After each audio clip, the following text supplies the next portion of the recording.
wa man yudlilhu fala hadiyalah. Asyhadu an la ilaha illallah wa asyhadu anna Muhammadar Rasulullah.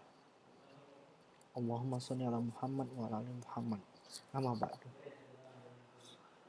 Pada pertemuan hari ini kita akan membahas seputar hak dan kewajiban warga negara dalam kewarganegaraan. Sebelum kita memulai perkuliahan, mungkin kita bisa melihat satu video yang akan kita tampilkan.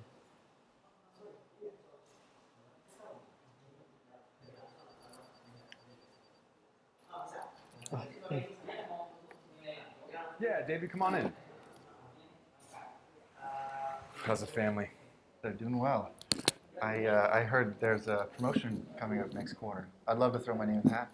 Yeah, I've been looking at the numbers, and yours don't seem to be quite up to what we need. With all due respect, sir, I've been here 5 years, and I've worked 60, 70 hours a week. I show up earlier than anyone here. I'm the hardest worker you have. This is not a question of work ethic, David. I love working with you. You bring a great energy and work ethic, but sometimes it just comes down to cold, hard facts. And we need numbers. Well, I don't understand. What are you saying? We have to let you go. I don't understand. The truth is, you're just not the right fit. Okay. Thanks for your opportunity.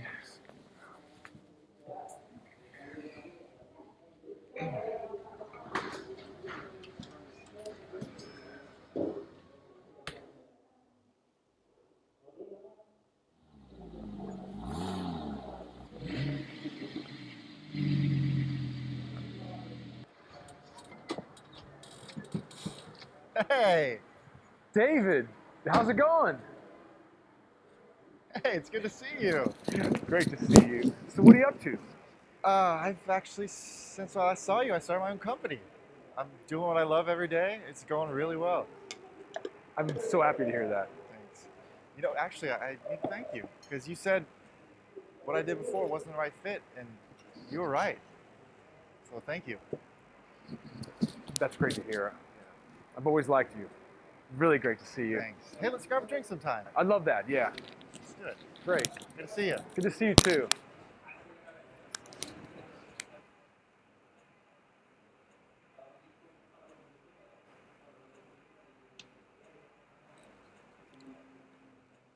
We should actually be extremely grateful that some things don't work out the way we once wanted them to.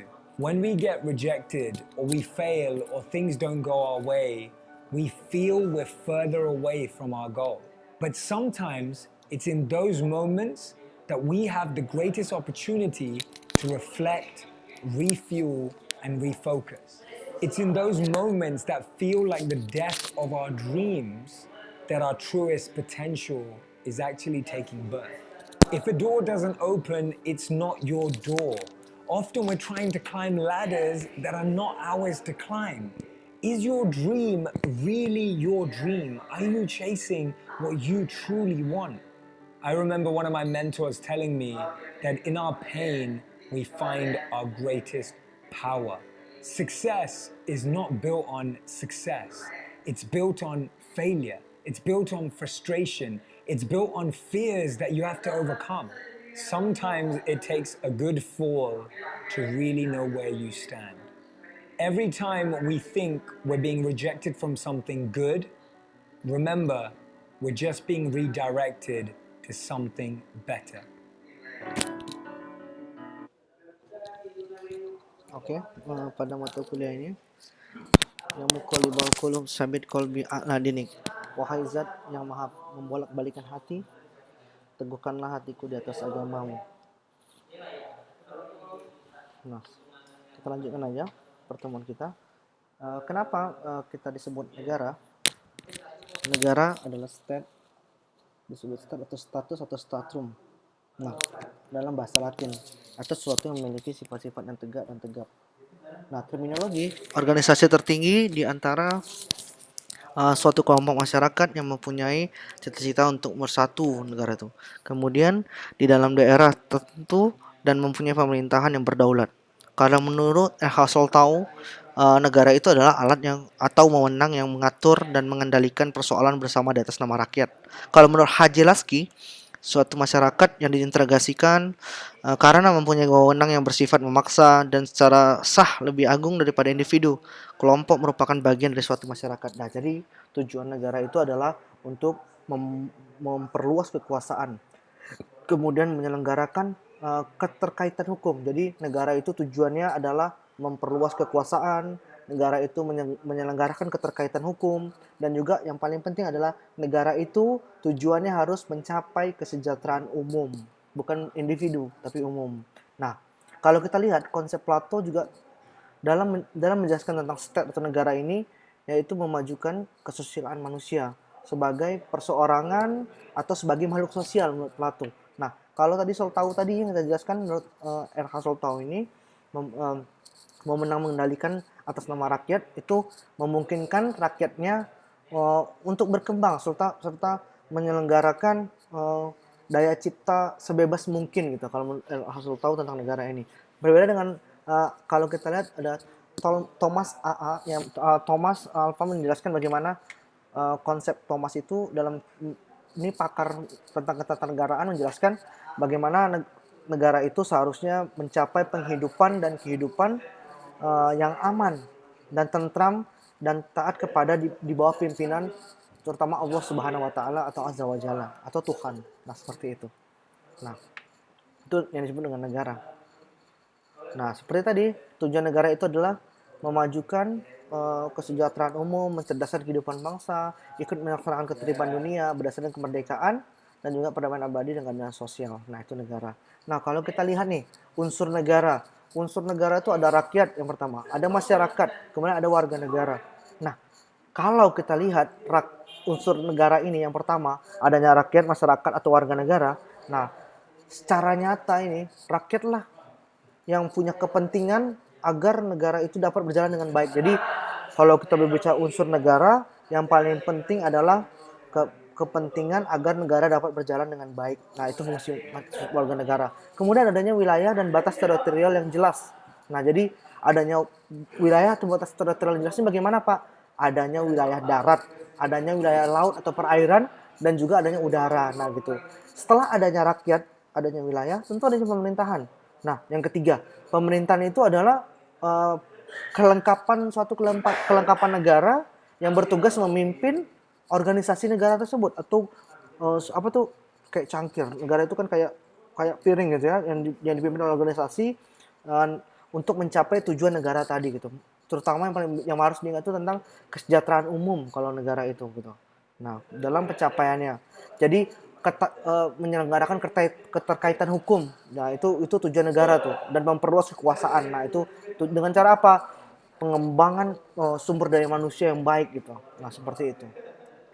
Kalau kita lihat teori dan bentuknya gitu. Teori dan bentuknya teori terbentuknya negara. Ada beberapa teori. Yang pertama teori kontrak sosial. Nah, jadi kalau teori kontrak sosial ini ya disebutkan bagaimana negara itu dibentuk berdasarkan perjanjian-perjanjian masyarakat. Kemudian teori ini termasuk teori yang terpenting dan tertua serta bersifat universal. Nah, penganut dari teori penganut dalam teori kontrak sosial ini itu adalah pakar yang paham tentang kenegaraan yang absolut sampai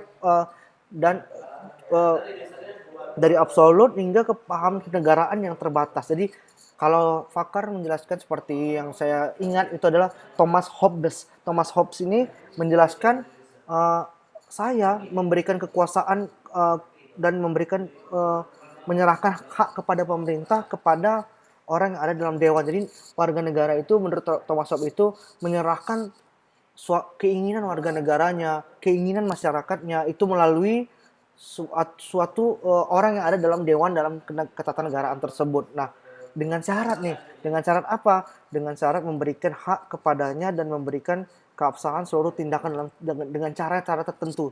Seperti apa, Pak? Kalau untuk tujuan negara atau teori negara ini orang-orang tersebut bergerak sesuai dengan cara-cara yang berhubungan dengan keterkaitan dengan aturan-aturan hukum yang terbuat oleh suatu negaranya gitu. Berbeda dengan itu yang dijelaskan oleh Thomas Hobbes. Berbeda dengan John Locke. John Locke juga menjelaskan dalam teori kontrak sosial ini juga beberapa hal. Nah, John Locke ini menjelaskan pada dasarnya kontraktual dari negara dikemukakan sebagai peringatan bahwa kekuasaan penguasa itu tidak pernah mutlak, tetapi selalu terbatas kekuasaan pemerintah tuh. Nah, penguasa pemerintah tuh gitu. Sebab dalam mengadakan perjanjian dengan seseorang atau kelompok orang, individu-individu tidak menyalahkan seluruh hak-hak alamiahnya. Jadi kalau dalam negara kita tuh ada undang-undang dasar yang bilang kita warga negara dalam pasal 28, pasal-pasal sampai pasal 33 itu menjelaskan hak-hak individu setiap warga negaranya. Jadi dibuat secara mufakat dan musyawarah. Suatu negara itu berdasarkan suaranya yang terbanyak, suara yang dianggap sebagai suara itu semua suara yang terkumpul dalam pemilihan umum, dalam pemilihan anggota dewan itu dianggap sebagai tindakan untuk seluruh masyarakat tersebut itu. Jadi semua masyarakat itu bergabung dengan bentuk berapa persen suara sehingga disebutkan suara itu itulah suara dan dari tindakan seluruh masyarakat yang diinginkan oleh masyarakat di suatu negara tersebut. Nah, jadi karena adanya persetujuan individu-individu tersebut, maka terbentuklah negara itu atau terbentuklah suatu kekuasaan tersebut. Nah, gitu. Jadi negara itu juga mewajibkan secara teori terbentuk negara itu individu-individu untuk menaati negara dalam hal apa? Karena berdasarkan individu itu harus menaati suara yang besar sehingga negara tersebut diwajibkan menjadi suatu negara atau pilihan yang dipilih oleh kumpulan masyarakat tersebut. Nah, itu disebutlah teori terbentuknya negara tersebut. Nah, juga negara yang dibentuk dengan suara terbanyak tersebut tidak dapat mengambil hak-hak manusia tersebut karena hak-hak manusia tersebut kalau contohnya itu atau hak-hak lain itu tidak dapat dilepaskan. Contohnya apa? Seperti hak mendapatkan pengajaran yang layak sebagai masyarakat Indonesia, hak untuk mendapatkan kehidupan yang layak, pengajaran yang layak, pekerjaan yang layak, kehidupan yang layak, itu semua tercantum dalam undang-undang kita yang paling dasar, waktu itu Undang-Undang Dasar 45. Nah, seperti itu. Dalam salah satu teori terbentuknya suatu negara. Tadi contohnya adalah contoh negara Indonesia. Nah, kemudian kalau kita lihat teori terbentuknya negara itu ada teori ketuhanan. Jadi yang tersebut teori ketuhanan itu sebelumnya mengenai tentang teori terbentuknya negara juga dijelaskan yang John Locke tadi. Saya mau jelaskan bagaimana negara tuh harus memperhatikan kepentingan individu. Nah, yang sebelumnya nih, kepentingan individu, kemudian negara itu harus kedaulatannya berada dalam tangan rakyat dan kemauan pada umumnya harus melihat kepada rakyatnya. Nah, seperti itu. Itu konsep teori terbentuknya negara. Kemudian ada menjelaskan dalam teorinya Jean-Jacques Rousseau atau J.R. Rousseau juga menjelaskan negara atau badan korporatif ini yang kolektif dibentuk berdasarkan kemauan pada umumnya yang ditujukan pada kebahagiaan yang bersama. Nah, seperti itu. Nah, jadi ini teori terbentuknya negara ini adalah keadilan yang ilmiah. Keadilan ilmiah diumpamakan sebagai keadaan sebelumnya manusia gitu. Manusia itu selalu melakukan dosa, kemudian suatu keadaan yang menganggap aman dan bahagia gitu. Dalam keadaan alamiahnya dalam kehidupan individu itu bebas dan sederajat kalau kita lihat gitu. Jadi semuanya tuh dihasilkan sendiri oleh individu atau individu tersebut telah puas. Nah, seperti itu. Nah, tadi itu sedikit tentang teori menurut John Locke tadi setelah digali. Nah, selanjutnya kalau kita lihat teori ketuhanan itu adalah negara dibentuk oleh Tuhan. Nah, dan pemimpin negara ditunjuk oleh Tuhan. Raja dan pemimpin itu bertanggung jawab pada Tuhan dan tidak pada siapapun. Kepemimpinan tersebut. Nah, kemudian setelah teori ketuhanan adalah teori kekuatan. Negara adalah hasil dari dominasi dari kelompok yang kuat terhadap kelompok-kelompok yang lemah. Nah, ini terjadi masa-masa perang dunia itu terutama. Nah, negara terbentuk dengan penaklukan dan pendudukan dari suatu kelompok etnis yang lebih kuat atas kelompok etnis yang lebih lemahnya itu. Dimulailah proses pembentukan suatu negara. Nah, seperti itu. Mulai tentang teori kekuatan tersebut. Ada juga setelah teori ketuhanan dan teori kekuatan, ada juga disebut teori organis. Nah, itu negara itu disamakan dengan makhluk hidup, manusia atau binatang. Kemudian adanya individu-individu merupakan komponen-komponen negara yang dianggap sebagai sel-sel dari makhluk hidup itu. Nah, itu teori organis. Nah, kehidupan korporat dari negara yang dapat disamakan sebagai tulang belulangnya manusia. Kemudian undang-undang disamakan dengan orang syaraf manusia. Raja sebagai kepalanya. Kemudian ada para individu sebagai daging dari makhluk hidup tersebut. Nah, ini menurut teori organis tersebut. Nah, kalau teori historis, lembaga-lembaga sosial tidak dibuat tapi tumbuh secara evolusioner. Nah, sesuai dengan kebutuhan-kebutuhan manusia tersebut. Nah, seperti itu. Nah, bentuk-bentuk negara seperti yang pertama mungkin negara kesatuan, yaitu negara yang merdeka dan berdaulat dengan satu pemerintahan pusat yang berkuasa mengatur seluruh daerah. Nah, negara kesatuan itu disebut dengan sistem sentralisasi. Nah, jadi intinya sentralisasi ini bagaimana sistem pemerintahan dan seluruh persoalan yang terkait itu dengan urusan yang berhubungan dengan negara itu langsung diatur oleh pemerintah pusat. Nah, sementara kalau kita lihat di daerah itu tinggal melaksanakannya saja. Nah, jadi kalau yang kedua disebut juga negara kesatuan dengan sistem desentralisasi. Nah, inilah barulah ketika tadi pemerintah pusat berhubungan dengan sentralisasi, ini desentralisasi adalah kepala daerah diberikan kesempatan nih untuk mengurus rumah tangganya lah. Ketika seperti rumah dia mengurus rumah tangganya sendiri. Nah, lebih dikenal dengan Swantantra. Swantantranya adalah disebut dengan otonomi daerah. Nah, seperti itu. Nah, negara serikat atau federasi dalam penjelasannya kekuasaan asli dalam negara federasi merupakan tugas dari bagian karena berhubungan langsung dengan rakyatnya. Sementara negara federasi bertugas untuk menjalankan hubungan luar negeri, pertahanan negara, keuangan, dan urusan pos. Nah, seperti itu. Nah, bentuk-bentuk lain negara kalau kita lihat tadi setelah kita membahas tentang negara kesatuan ada sentralisasi, desentralisasi, dan negara federasi. Kalau kita lihat secara ringkas, kita bisa melihat bagaimana bentuk-bentuk lain dari negara. Nah, bentuk lain berdasarkan jumlah orang yang memerintah di sebuah negara adalah contohnya yang pertama adalah monarki, di mana bentuk negara dalam pemerintahannya itu hanya dikuasai dan diperintah oleh satu orang raja. Nah, gitu. Nah, jadi istilah monarki itu berdasarkan dari kata dadri atau monarch. Gitu. Jadi yang berarti artinya raja gitu. Yaitu kekuasaan tertinggi ya, kalau kita lihat kekuasaan tertinggi dipegang oleh raja atau ratu gitu. Nah, kelebihan dari kekuasaan monarki ini apa? Yaitu adalah memegang kekuasaan yang dipegang oleh suatu tangan lebih efektif. Nah, lebih efektif, lebih sampai ke tujuannya seperti itu. Kalau yang dipahami dengan konsep-konsep negara yang menggunakan monarki tersebut. Nah, kalau kita lihat nih dalam monarki ini juga banyak kita bahas tentang setelah dipegang satu tangan lebih efektif dan juga dia menciptakan stabilitas kemudian dan stabilitas atau konsensus ya dalam membuat pembuatan suatu kebijakan yang stabil lah, kalau cenderung stabil. Nah, kemudian dalam monarki ini beberapa negara ini mengatur sistem gitu, kemudian yang pembagian kekuasaan itu dengan parlementer atau diatur dengan undang-undang. Nah, kemudian jenis kekuasaan ini yang monarki ini jadi lebih biasanya yang disebut itu sistem dinasti kalau kita yang sering dengar ya. Kemudian tirani yang merupakan salah satu jenis kekuasaan yang buruk. Nah, itulah kekurangannya tuh karena disebut dinasti itu kan.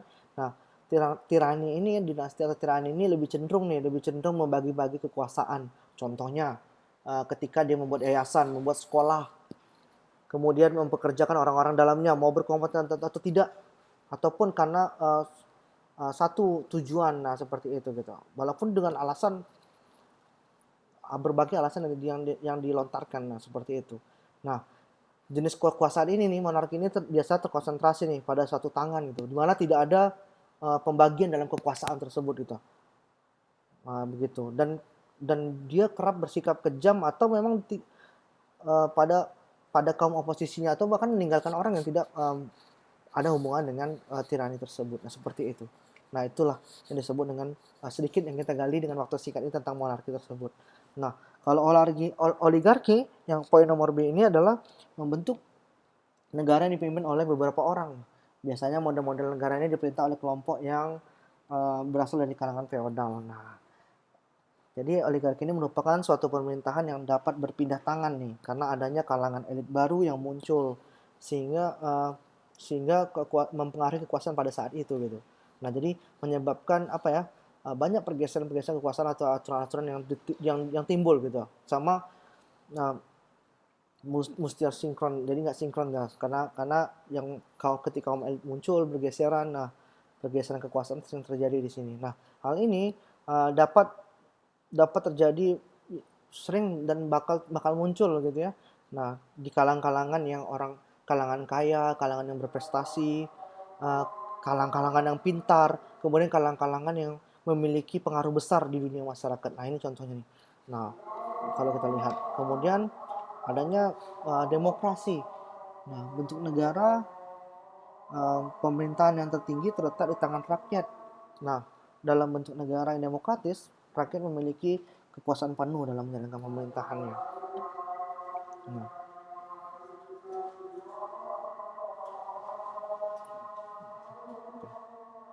dalam demokrasi ini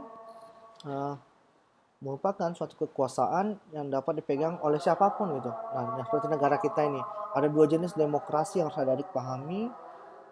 Dalam rekaman ini ada demokrasi langsung, ada demokrasi perwakilan. Demokrasi langsung ini berarti rakyat memilih secara langsung tanpa perantara gitu. Nah, salah satu pendukung demokrasi yang langsung adalah tadi J.R. Rousseau tadi yang memberikan pendapat tentang bagaimana sistem-sistem demokrasi yang dipimpin itu. Nah, jadi setelah kita lihat ada 4 hal nih yang memungkinkan ketika demokrasi langsung ini dilaksanakan. Ketika jumlah negaranya yang kecil, kemudian pemilikan dan kemakmuran dibagi secara merata, kemudian masyarakat harus homogen dalam budayanya. Kemudian yang terakhir adalah sebagian masyarakatnya memiliki mata pencarian sebagai petani. Nah, ini sering terjadi dalam demokrasi dan mobokrasi tersebut. Nah, seperti itu. Nah, yang sering terjadi adalah bagaimana negara dan agama. Nah, negara dan agama, perdebatan tentang perbedaan pandangan adalah agama bagian dari negara atau negara merupakan bagian dogma dari agama. Nah, kalau kita telah nih, sifat dasar manusia ini merupakan sifat dasar negara. Nah, jadi sehingga negara sebagai manifestasi kodrat manusia secara horizontal dalam hubungannya manusia dengan manusia lain. Jadi untuk mencapai tujuan bersama adanya hubungan sebab dan akibat karena manusia adalah pendiri negara itu sendiri. Negara diartikan sebagai suatu persekutuan hidup. Nah, bersama yang merupakan penjelmaan sifat kodrati manusia sebagai makhluk hidup atau individu sosial. Nah, kita bisa kembalikan flashback lagi ketika Rasulullah hijrah ke Madinah dan ke Mekah, yang mana Mekah adalah kota yang para pedagang ke kotanya mayoritas penduduk agrarian yang orientasi masyarakatnya adalah bertani kan. Nah, ketika di kota Madinah pada mulanya tuh muncul sistem ekonomi, yaitu sistem ekonomi sosial Yahudi yang sudah eksis sebelum datangnya Rasulullah SAW. Nah, yang menguasai wilayah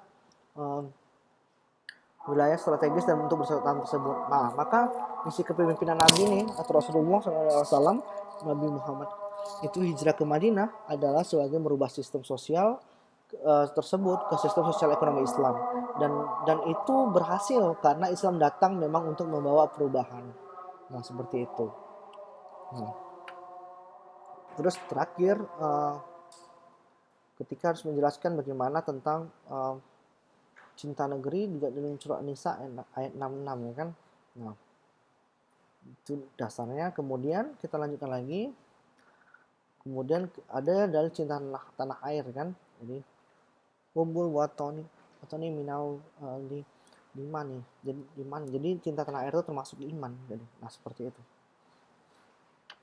Nah, walau cinta negeri itu tidak tercela, nah namun tidak boleh juga membuat kita berpegang dengan hadis palsu juga contohnya gitu. Kenapa? Al-Mula Al-Qari berkata tidak ada uh, asalnya menurut para pakar atau ahli hadis. Nah, dijelaskan seperti itu. Jadi ucapan-ucapan ini juga perlu diperhatikan. Mungkin nanti bisa dibahas di lain waktu tentang dalil cinta tanah air tersebut. Nah, seperti itu. Nah, kita lanjutkan lagi. Tentang kita apabila perang hanya membela negara, tidak ada bedanya dengan orang kafir juga yang perang membela negara mereka. Jadi seorang yang perang hanya untuk membela negeri saja, maka dia bukan syahid. Namun kewajiban kita sebagai muslim yang tinggal di negeri Islam adalah untuk berperang karena Islam yang ada di negeri kita. Perhatikanlah baik-baik perbedaan ini. Kita berperang karena Islam yang ada di negeri kita. Adapun sekedar karena negeri saja, maka ini adalah niat yang batil karena tidak berfaedah bagi seseorang. Jadi adapun ungkapan yang dianggap hadis tersebut cinta negeri termasuk keimanan, maka ini adalah dusta statusnya tadi yang dibacakan tadi. Cinta negara apabila karena negara tersebut adalah negara Islam, maka kita mencintai karena keislamannya. Tidak ada bedanya apakah negara kelahiran kita ataukah negara Islam yang jauh, maka wajib kita untuk membelanya karena negara Islam. Nah, ini disebut oleh Syekh Muhammad Al-Utsaimin. Nah, jadi kesimpulannya seharusnya kita tuh mengetahui bahwa niat-niat yang benar tuh terkala perang adalah untuk membela Islam di negeri ini atau di negeri kita atau negara Islam lainnya gitu. Bukan karena hanya sekedar membela suatu negara saja. Nah, kalau ada dilihat bisa nanti di slide yang selanjutnya atau dilanjutkan di Google Classroom bagaimana hak dan kewajiban warga negara tersebut dari pasal 26 hingga pasal 27 ayat 1 ayat 2 tersebut bisa digali nanti. Kemudian pasal 2728 tentang apa aja insya Allah akan dibahas akan diberi dalam PowerPoint di Google Classroom-nya setelah materi ini berakhir. Nah, seperti itu. Nah, jadi hubungan warga negara nanti apa? Nah, ini ada 9. Siapa warga negara, kemudian kesamaan kedudukan di warga negara itu. Nah, kemudian ini akan dijelaskan dalam rekaman selanjutnya hubungan warga negara dan negara tersebut. Nah, mungkin itu saja pertemuan hari ini pada pembahasan tentang negara. Nah, mungkin jika ada yang pertanyakan, kita akan lanjutkan di Google Classroom. Nah, pada pertemuan hari ini. Nah, jangan lupa yang belum mensubscribe YouTube dan juga belum memberikan komentar, absensi dan like-nya untuk melaksanakannya di pertemuan ini. Nah, mungkin pada pertemuan ini akan kita alihkan dalam Google Classroom. Nah, atas penyampaian dan video yang akhir ini akan di-share di dalam Google Classroom. Mohon maaf atas penyampaian yang kurang jelas. Nah, mungkin nanti akan lebih jelas di diskusi ya, di panel diskusi dan kuis di Google Classroom pada pertemuan kita pada hari ini. Nah, mungkin saya akan menutup sementara pertemuan kita. Subhanakallahumma wa bihamdika asyhadu an la ilaha illa anta astaghfiruka wa atubu ilaik.